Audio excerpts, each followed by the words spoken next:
And we're live. Happy Thursday, everyone. Welcome back to another High Vibe Conversation. I'm your host, Shel Shapiro.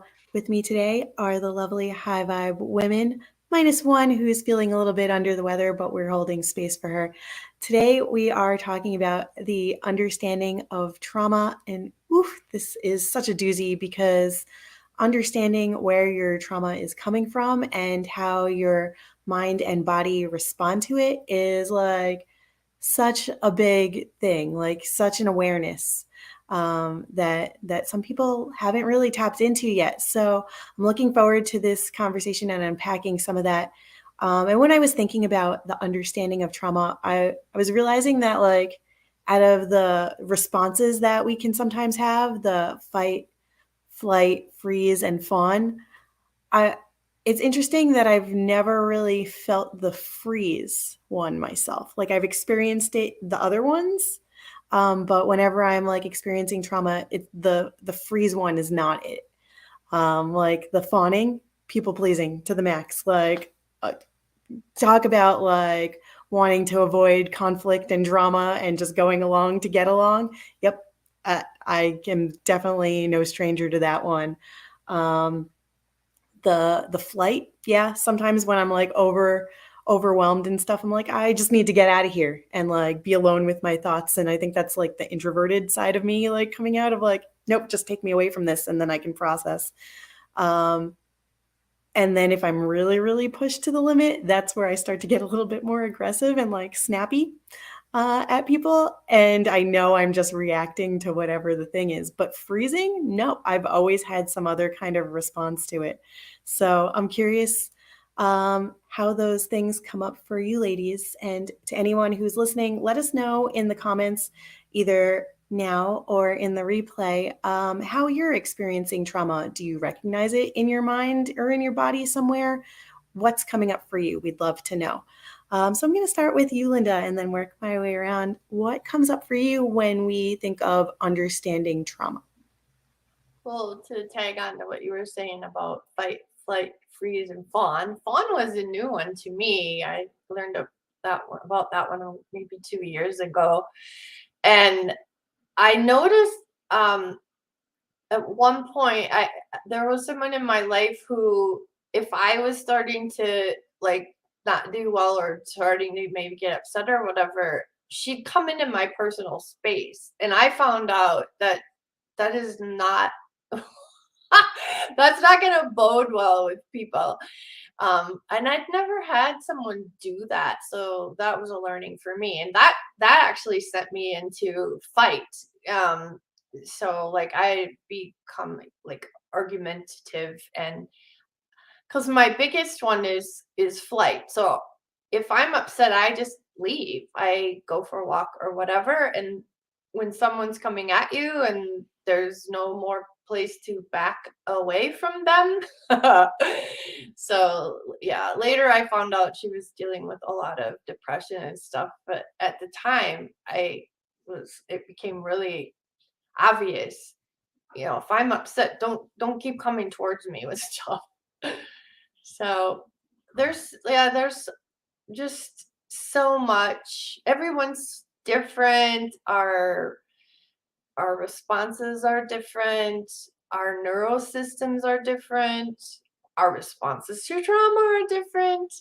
Um, and just even the under dash standing of development is huge. And if as an infant in the first year of life, if we haven't integrated um, the reflexes that appear at different stages of development, we're going to have a completely different response to trauma and to food.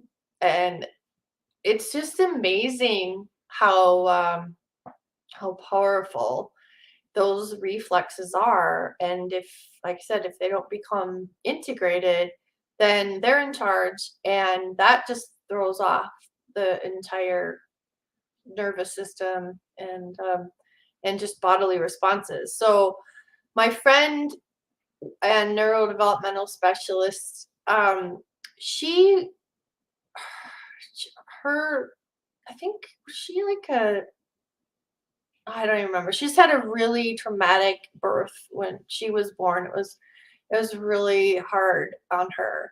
And so the infant startle reflex is when the baby takes the breath of life, they take the breath and then wah, they cry. Her moro, it's called, her infant startle reflex went off very easily, even as an adult. And so um, even though she had done quite a bit of work to integrate it, it was still pretty much just under the surface.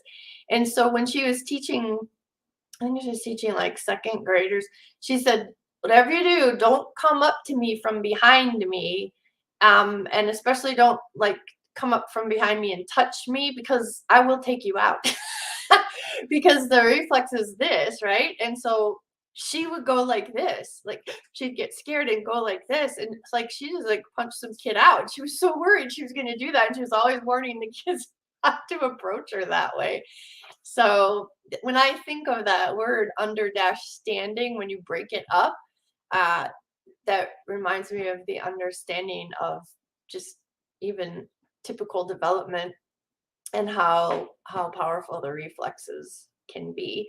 And Stina, I had her do a reflex integration one time for the moral reflex. And I said, just be really gentle, just do it like one time. And I think, what'd you do it like 3 times and you were in fetal position, bawling your head out, Stina? Head out, right? Do you remember how just even how gentle one needs to be even in the reflex integration work? It's like shocking. Wasn't that weird? Do you remember that? I try not to think about it.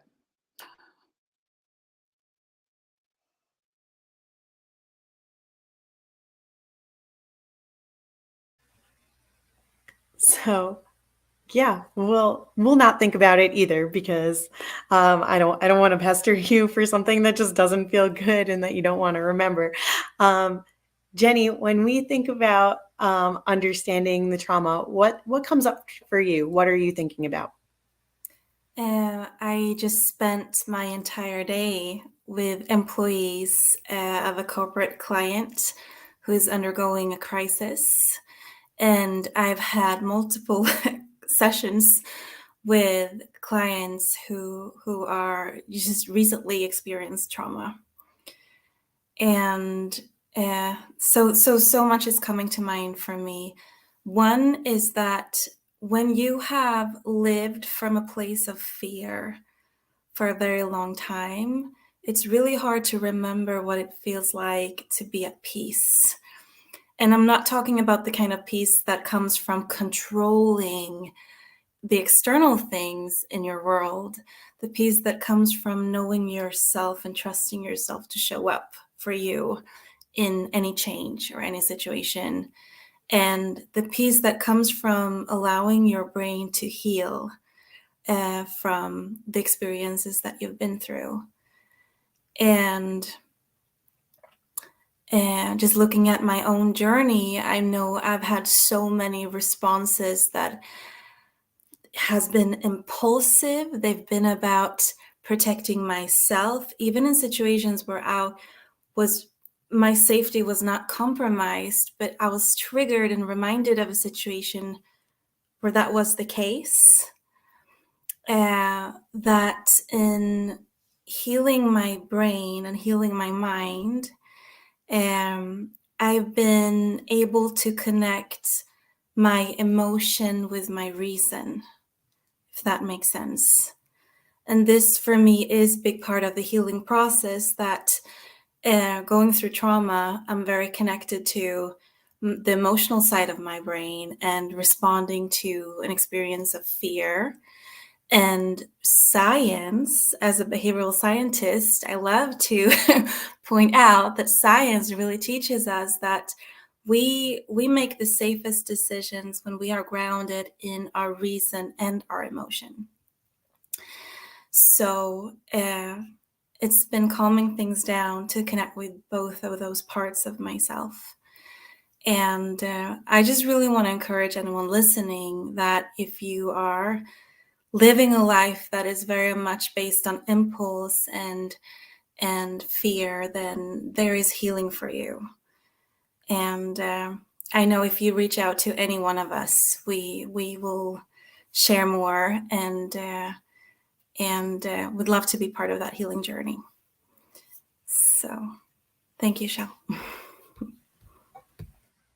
What's sticking in my mind as you share, Jenny, is the impulse and the fear. What are some of the impulses that you've seen some of your clients go through? Do you see a lot of the fight and the flight? Do you see a lot of people freezing? Like, what do you see most often? I'd say, to make it very, very concrete, we just went through a pandemic, and there's been a lot of response to the change of events and change of situation that has been like spending money, for example. That's an impulse many times because it makes us feel safe to get our our house filled with toilet paper in case it runs out. That's and I'm laughing, but like I've very much been there, and also what comes to mind is talking about triggers. For example, the corporate client that I've been working with today, their employees are very much triggered by ambulances, the sirens, and police officers. Like just seeing a police officer will bring them back to a certain event, and that makes them feel unsafe and like they cannot focus on anything else in that situation. They cannot concentrate. They cannot be present. It's like their mind instantly steps into a sphere where they have no power and they feel powerless. So there are so many ways to take this. Maybe that added something to the conversation. Don't second guess yourself. It absolutely added to the conversation. Stina, I want to circle back to you. That other traumatizing experience aside, what's coming up for you when we think about understanding the trauma? Where do you want to go with this? I was thinking about one of the biggest things that has helped me to understand my own experiences of trauma is to get out of the thinking that trauma has to be like something you can point to and say that event or experience was traumatic, because there's also trauma that is kind of this underlying prolonged, like quiet, it's like a quieter trauma that happens where something that is reinforced over and over again over time becomes this like ingrained part of your reality. Like it's something you don't question. And it's like you don't even kind of realize the trauma of that because it didn't come from one major event, right? So like when we think of abandonment, we think of a parent literally like leaving their kids or leaving their family or being like particularly absent or not there. When we think of neglect, we think of like deliberately like not giving someone the care or attention they need. When we think of abuse or even assault, like we think of really aggressive and violent behaviors, but all of those things can happen in these really like small ways over time that can kind of like accumulate into this experience that we have. So it's almost like trauma doesn't care about time. It doesn't care if something took 30 years or 30 seconds to happen. Your nervous system can store all of that information and energy in the same way. So, I've talked to people who've had wonderful, loving childhoods, including myself, and thought like, well, I didn't really have any quote unquote trauma in my childhood. But that doesn't mean that there aren't things that were over time traumatic. And for me, what trauma is like, this thing is happening either it's like too fast or in a way that I can't perceive accurately, right? When something's happening really fast, you can't quite get what's going on. Like you don't have the tools to handle it in that moment, especially when you're a child. Or like if it's something that's happening over time, it's like something you're not really noticing is wrong. So either way, it's just like your brain is not going, oh, this is what's happening to me, and here's the things that we need to do to like respond to it. There's not time or space or capacity to do it. And so sometimes those things happen, and it's not until much later that we've gotten to a place where we can process that experience. So if you're really in like an intimate relationship, a partnership, a marriage, that every day you're repeating the same codependent patterns, the same neglect, the same abuse, the same gaslighting, the same whatever, like your nervous system is just like getting hit every single day, reinforced every single day. And until you can in some way disconnect, detach, move out of that house, get out of that relationship, like you don't even have the breathing room to fully process everything that's going on because it's still happening. You know, it's like trying to bail water out of a boat with a hole in it. It's like, well, the water just keeps coming in. So if you fix the hole, then bailing the water out, you can make some progress. But otherwise, it's just like you're kind of fighting something that's just continually accumulating. So that's been really impactful and powerful for me to take kind of a little bit of like an alternative perspective and to say like I don't have to label everything as like all my trauma and call it trauma or compare my trauma to anyone else's. It's just looking at it and saying like I didn't have the tools to adequately respond to that thing in that time. And like Jenny was talking about connecting emotions and logic, like that's a tool, that's a skill. It's not something you have automatically growing up that you're like, I know how to work through all of this. It takes time to like gain that and be able to go back and process some of those experiences that just happen too fast. This is a great segue to remind everybody about Dr. Jen's book too, The Umbrella Effect, right? Or The Umbrella Project, The Umbrella Effect, I think. So that we can build up our toolbox and learn how to navigate these things and teach our kids and future generations how to build their toolboxes too. Jenny, I noticed you came off mute for a moment. What do you got? You're so quick. Yes, I was working with a client 2 days ago, and his background, he has been diagnosed with what we would call a trauma brain, and it has had severe impact on his life.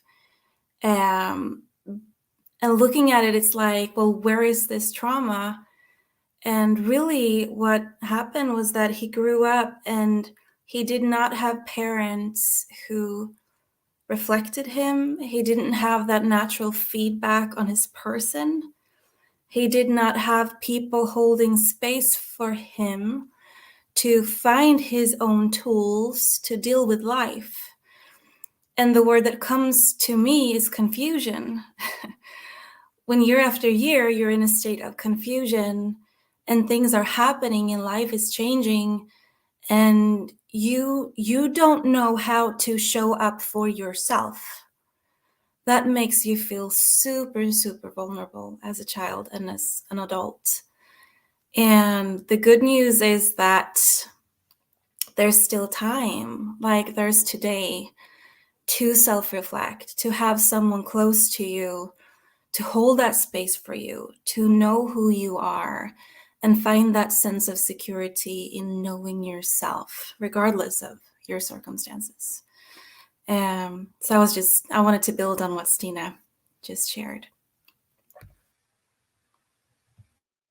I just wanted to add really quick, I love that you brought up the word confusion, because that is such a key player in traumatic experiences. Like, they're very confusing when you're experiencing it. And I have found through working with my therapist that like I was missing that I was confused about things. I was just going straight to anxiety, like straight to panic, straight to, people pleasing, worst case scenario, try to fix everything. Like it was like, I didn't even know that I was confused. I wasn't even acknowledging something was happening.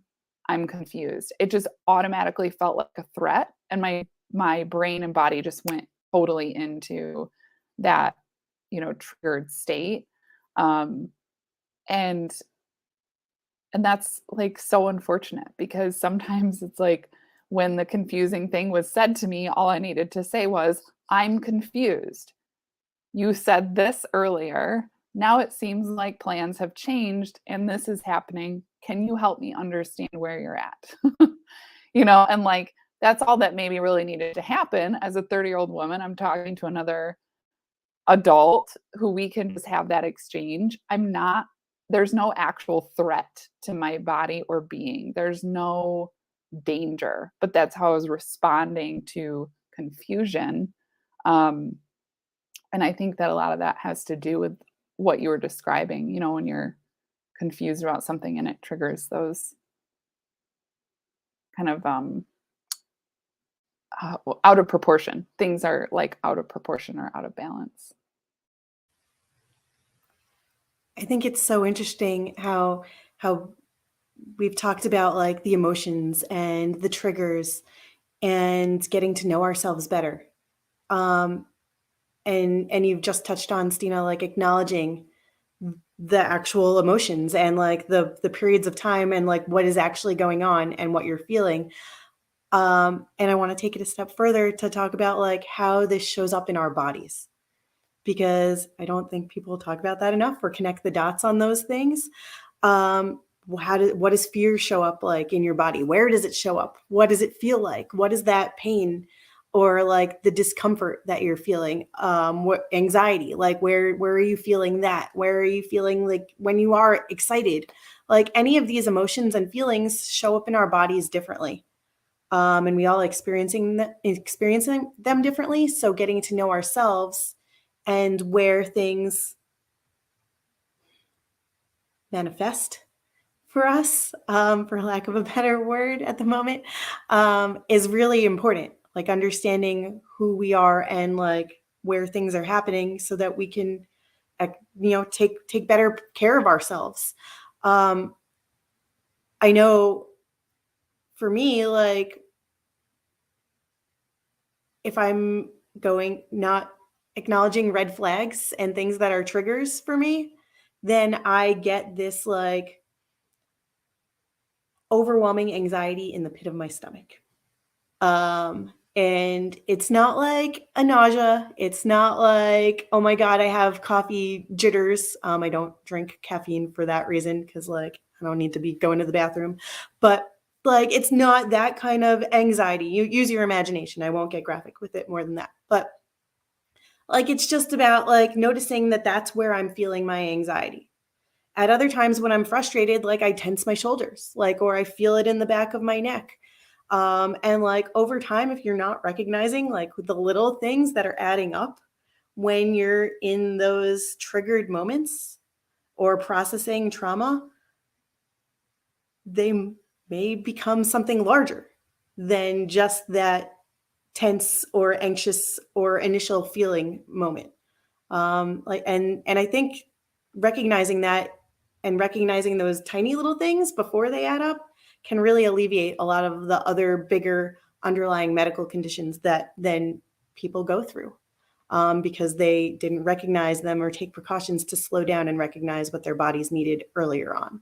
So I think that awareness of self and like tapping into what we know is true right now about ourselves, and then figuring out what do we need in this moment to help us process this. But I think it takes a lot of awareness and acknowledgement and recognition on our own parts to be able to even get to that, because you don't know what you don't know, right? How many times have we all processed our own shit like later on, and you're like, oh, I could have saved myself so much trouble had I known this like 10 years ago, or like, why did I not know that that was a thing like an hour ago? Or even just communicating with the people around us to ask questions and understand the situation more fully before we react in certain ways, I think would just be so helpful. But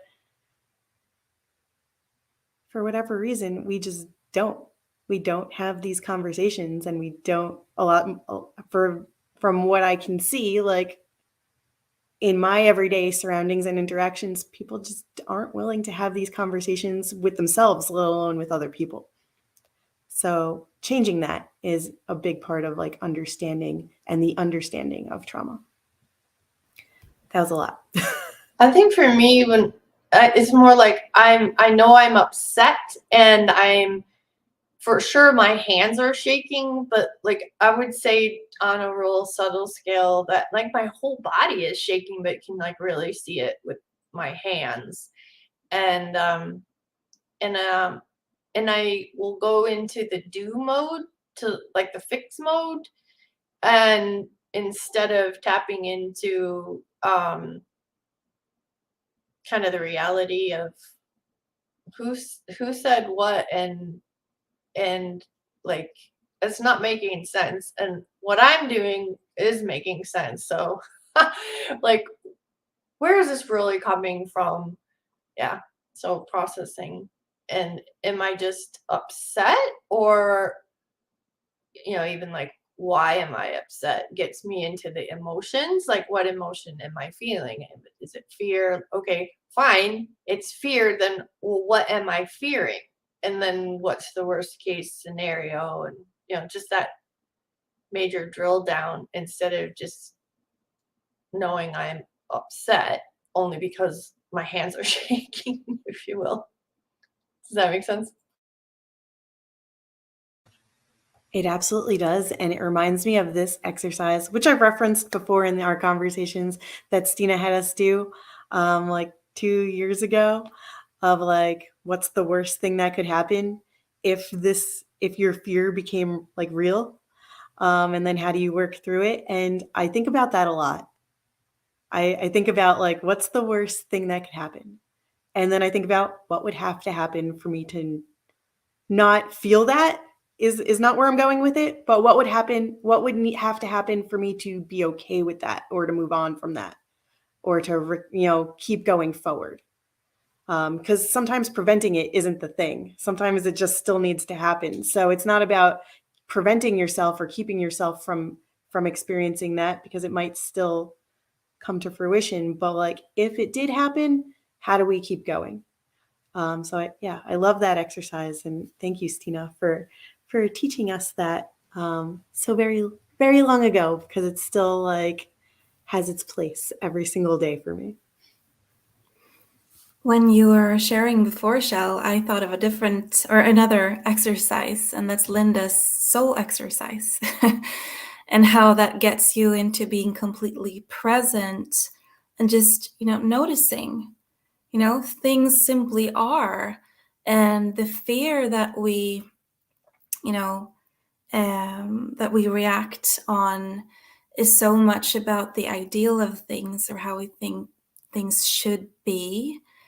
So I know that's been a big part for me, just becoming completely present and in acceptance of what is, so that I can move forward from there and step into choice. And regardless, I know that things are moving forward, and I get to evaluate that decision. And tomorrow I get to make a new one. And that's just the discovery of life. And it becomes an adventure, and it becomes fun rather than acting on fear or responding to fear. I love Stina's red tent one. I can never remember why we're doing that one. We can use it different ways. What is the red tent one? Is it meeting up with ancestors, or do you remember teaching that? How does that one go, Stina? Oh, that one's been a minute. I did that one at a couple of retreats, I think, and then in a course that I did. We were meeting our ancestors and basically like asking them for any wisdom that they had to give us. It was usually like would have one or two people, kind of like come forward out of the circle. And it's just like to me, it was like a way to feel supported, and like cared for by all of the matriarchs that had come before me. And I took it to a different one where it was because I remember at that point I wasn't remembering how it went. There was kind of like that meeting people at the level of the soul, like everybody's just in their purity and there's nothing to fear or argue about or whatever. And it was interesting. I met a man who had he was suffering from amnesia, and he said the best thing about amnesia is you completely forget if you had any vendetta or any angst about another person. You're just all fresh and like a baby. You're just fresh and ready to love. And that's what got me thinking about the red tent, and then kind of putting people in there that normally I might be upset with or afraid of or whatever, and then seeing them at the level of their soul. It's interesting because the person, to anybody with amnesia, the mind might not remember, but the body certainly does. So curious, like what experiences they're having as they interact with people that they may not remember having been around or having certain experiences with, and how they process that now is going to be interesting. For lack of another word, the body and mind are so connected, and yeah. So most likely that's probably how people come out of amnesia. Their body helps them. Well, we certainly want everyone here, including all of my co-hosts with me today. We want to make sure that you're all feeling supported as well. So if you are navigating something or trying to understand your own trauma, we are here for you, and would be happy to dive in and have a conversation with you if you'd like to reach out to anyone or all of us. LinkedIn is certainly the place to do it if you want to continue the conversation there. You can also find all of us on YouTube as well as Instagram and Facebook. So pick your platform and hop on over to have a conversation if that feels like something that you want support in doing. Until next week, where we will have another high vibe conversation, be sure to comment and let us know what you are feeling, what resonated with you, what do you want to see more of. And until then, make sure to follow along for more. We'll see you next week. Bye for now.